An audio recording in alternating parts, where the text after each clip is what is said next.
Hey there, guitar fanatics. Today I've got some game-changing secrets that are going to help you really understand the modes of the major scale. This stuff is going to take your guitar skills to the next level, and once you get into it, you're not going to believe how easy it is to understand and to put into use.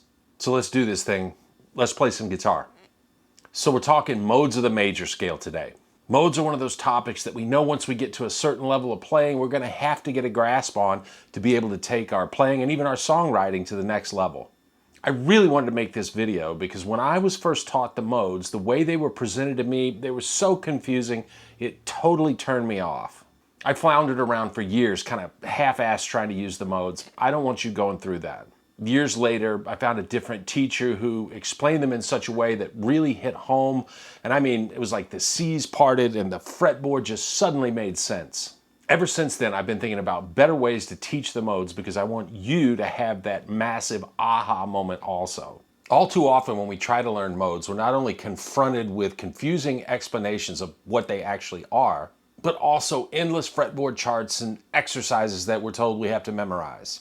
And if you've watched any of my videos, you know I'm adamant about the fact that simply memorizing a finger pattern does not mean you know, and I mean by know that you really understand what it is that you're playing. So here's the first problem that we want to confront and make more sense out of today. One way to think about the modes, and while this may be technically correct, it's very mentally lazy. And that's the notion that a mode is nothing more than the notes of a scale started on a note other than the root and played to that same note.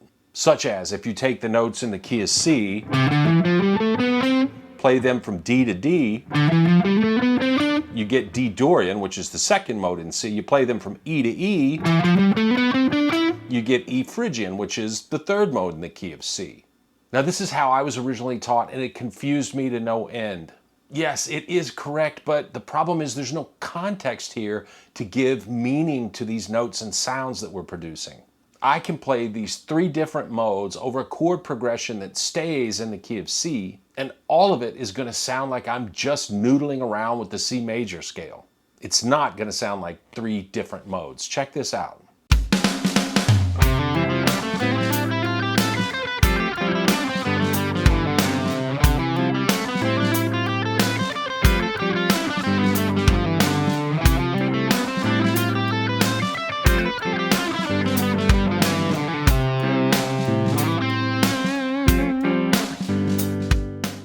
Now, all those notes sounded okay, but we learned the modes because we want to have what we play sound different and awesome, right? All that did was sound like the C major scale. And that led me to then, and it will lead people now to think, screw the modes. I'll just play the major scale over everything. And yeah, that's understandable. That is, until you go to a jam session with some friends and they start playing a Santana groove that goes from, say, A minor to D, you see that A minor, you think, okay, that's great, I'll just play C major. And then that chord changes to D, and you're still playing F natural, and you get this. And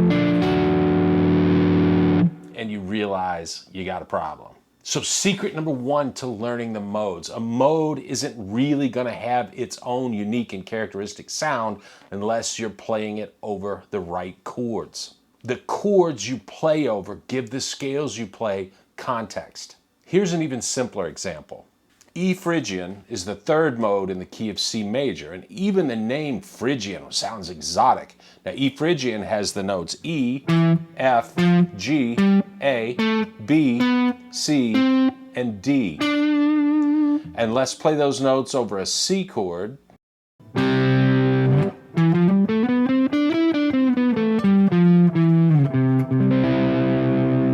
Where's the fireworks? But you play those same notes over the chords G, F, and E major.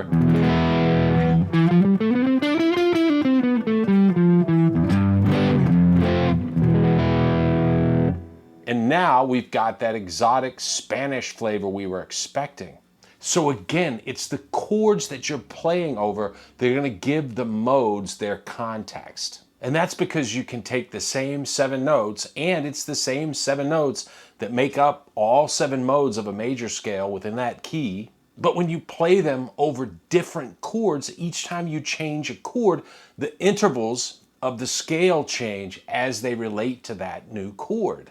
For instance, a C note is the root of a C chord, but it's the major third of an A flat chord. And if you really want to understand and be able to use the modes well, this is so important to understand. Stick with me here as we go, because this is going to make a lot of sense very shortly. And this leads us to our second big secret of learning the modes. And that is, if you really want to understand and be able to use these modes well, you need to learn all 7 modes of the major scale from the same root note. Now, I know that sounds super scary, but I'm going to make it really easy for you, and I promise you're never going to look at music the same way again. The way I mentioned learning modes earlier, which is taking, say, the notes of the C major scale, but starting on a D note and playing to a D note, or starting on an E note, playing to an E note. Well, the modes that you get when you do that process, they're called relative modes. Relative because we're just using the same 7 notes from the key over and over, but we're starting on and ending on a note other than the root note. Quick primer if you're getting lost here. A C major has 7 notes: C, D, E, F, G, A, and B.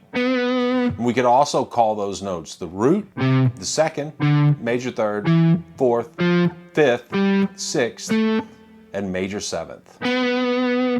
It's important to realize 2 things here. First of all of those intervals relate to C being the root note. And that formula for the major scale, root, second, major third, fourth, fifth, sixth, and major seventh, it is going to be the bedrock for all the other scales you ever learn.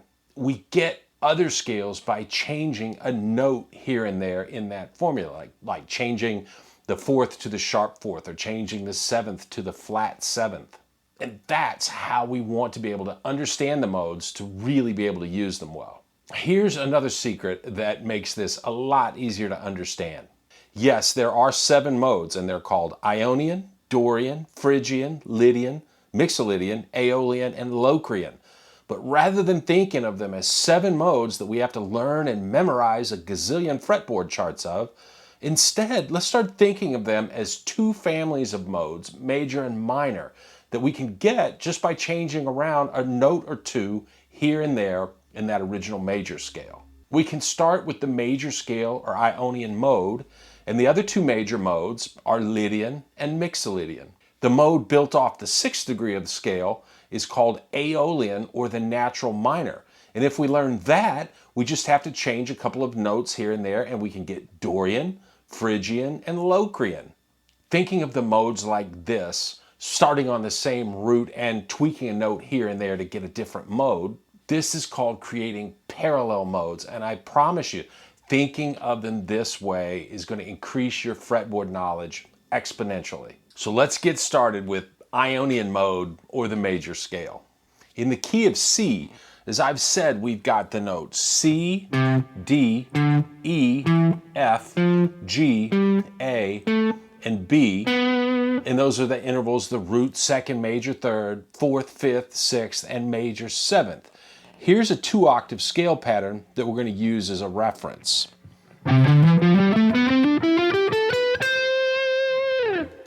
Now here's another secret, and this is crucial. If you want to hear the real unique characteristic sound of a particular mode, you need to play it over the 4th and 5th triads of its parent scale. Now, what the heck does that mean? Well, in the case of C Ionian, C is the parent key. That's just the major scale. The 4th and 5th chords, triads of C, are F and G. And if we play C Ionian over G and F, it sounds like this.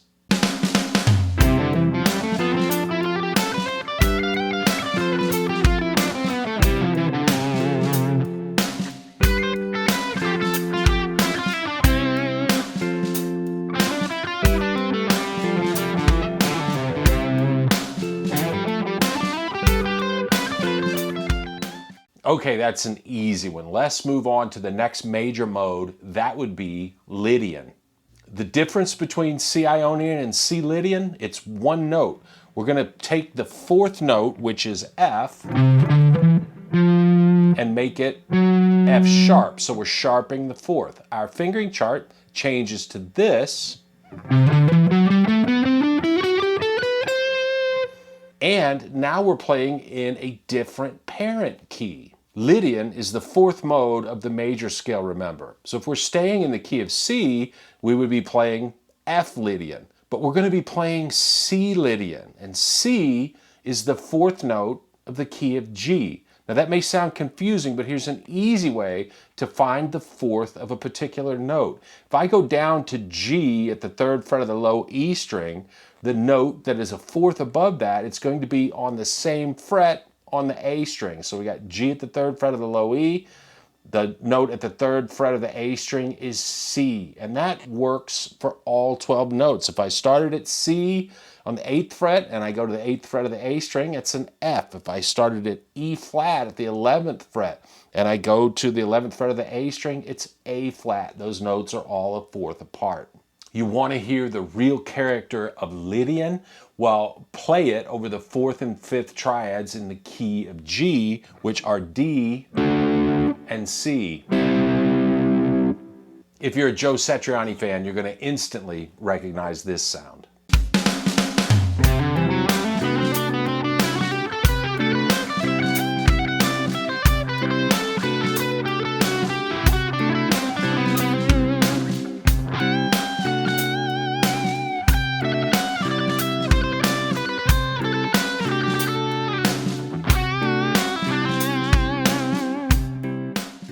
So we started with Ionian. We changed one note. Now we're playing the sharp 4. And we've got Lydian with that distinctive, spacey, dreamy kind of a tonality. Now this is the last secret, and it's a really big one. If we look at the 7 modes and we break them into 2 families, major and minor, each mode is going to have only 1 or 2 notes that make them different and distinctive from their other major and minor counterparts. Lydian has a sharp 4, which makes it different from Ionian. And looking at the modes like this, it makes it much, much easier to memorize. For instance, the next major mode is Mixolydian. And to get Mixolydian, we're going to go back to C Ionian, and we're going to flat the 7th. So now we have C, D, E, F, G, A, and B flat, or root, 2nd, 3rd, 4th, 5th, 6th, and flat 7th. And as you may have guessed, we've changed keys again. Mixolydian is the 5th mode in the major scale. C is the 5th note in the key of F major. You can find a 5th interval by going to the F note at the 1st fret of the low E string, then go over to the A string and go up 2 frets, and there's our C note. To get the real flavor of Mixolydian, play it over the 4th and 5th triads of F major, which are C and B flat. Check this out.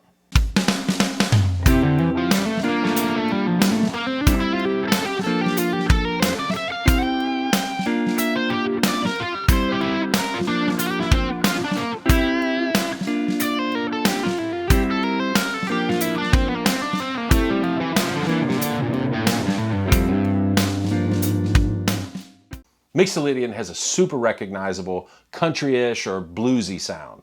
It works great over dominant 7 chords because they both have that flat 7th. And get this, we're done with the major modes already. And what did we do here? We started with Ionian, we made the 4th note sharp, and we got Lydian. We went back to Ionian, we flatted the 7th note, and we get Mixolydian. We're also learning how to find parent keys and learning about modal progressions that we could use to practice over or to write songs with. Cool stuff. So let's move on to minor. And to keep doing this the right way, we're going to learn to create the parallel minor to C major, which is C minor. The formula for natural minor is root, 2nd, flat 3rd, 4th, 5th, flat 6th, flat 7th. So C minor would have the notes C, D, E flat, F, G, A flat, B flat, and we're back to our root.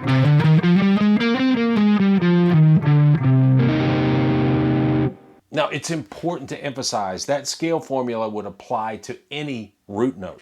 A minor is the relative minor to C major, and those two scales have the exact same notes. But relative to the A root note, A minor still has the formula: root, second, flat third, fourth, fifth, flat sixth, flat seventh, octave. So back to C Aeolian, the natural minor, it's the sixth mode of a major scale. And how do we identify a sixth interval? So let's start at the C note on the A string, and for this we're going to need to go to the 15th fret. We're going to drop down 2 whole steps. So we're at the 11th fret, and then we're going to go over to the E string, and that note is an E flat. So C is the sixth note in the key of E flat major. The fourth and fifth triads in the key of E flat, well, that's going to be A flat and B flat. And if we pair those with C minor, we get a kind of an all along the watchtower thing. And if we play C Aeolian over the top of that little progression, we'll get the true sound of natural minor.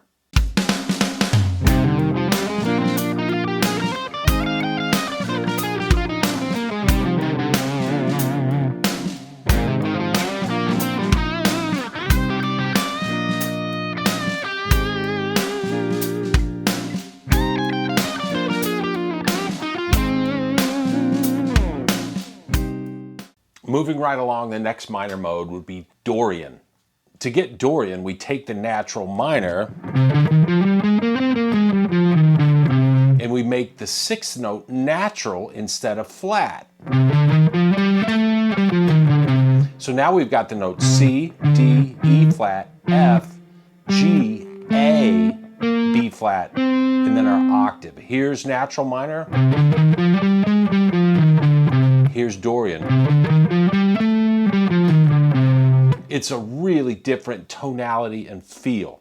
Dorian is the second mode in a major key, so to find the parent mode of C Dorian, we just have to drop down a whole step, and that's B flat. So the fourth and fifth triads in B flat major are E flat and F.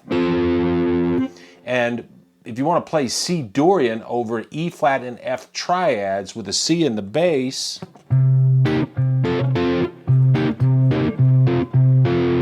you get that Santana-ish vibe, and you're going to hear how perfectly this mode works in that situation.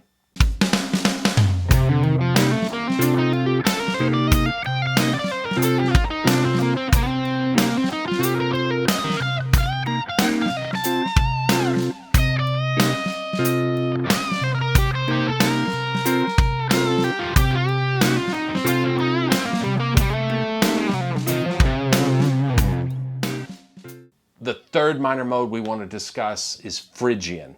To get Phrygian, we got to go back to natural minor, but now we're going to flat the second note. So we get the root, flat second, flat third, fourth, fifth, flat sixth, flat seventh, or C, D flat, E flat, F, G, A flat, and B flat. Phrygian is the third mode in a major key. And to find its parent key, we're just going to drop 2 whole steps. And 2 whole steps down from our root note C, well, that's going to give us A flat. So the fourth and fifth triads in A flat major are D flat and E flat. Let's use E flat, D flat, and C power chords and play C Phrygian over the top of that and see what we get.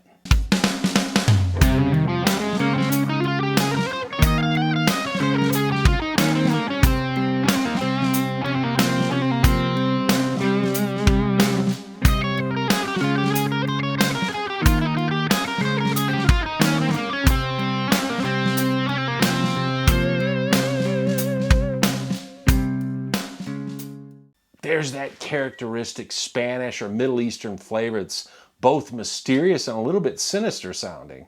Awesome stuff. That leaves one last minor mode, which is Locrian. To get C Locrian, we stay with C Phrygian, we're going to change one more note. We're also going to flatten the fifth. So now we've got the root, flat second, flat third, fourth, flat fifth, sixth, and flat seventh. Or C, D flat, E flat, F, G flat, A flat, and B flat. Since Locrian is the seventh mode in a major key, to get the parent key, all we have to do is go up a half step or one fret. So C Locrian is the seventh mode in the key of D flat major. Now, the fourth and fifth triads in D flat are G flat and A flat. But to really hear the sound of Locrian, you want to hear it played over a minor 7 flat 5 chord with the same root. So here's C minor 7 flat 5. Here's C Locrian.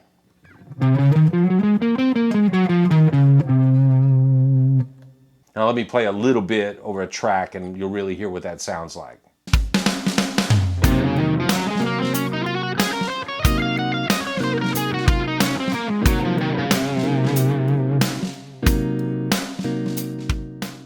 Well, that's Locrian, and unless you're planning on playing some jazz, you may not want to spend as much time on that one as the other modes, but you do need to learn it.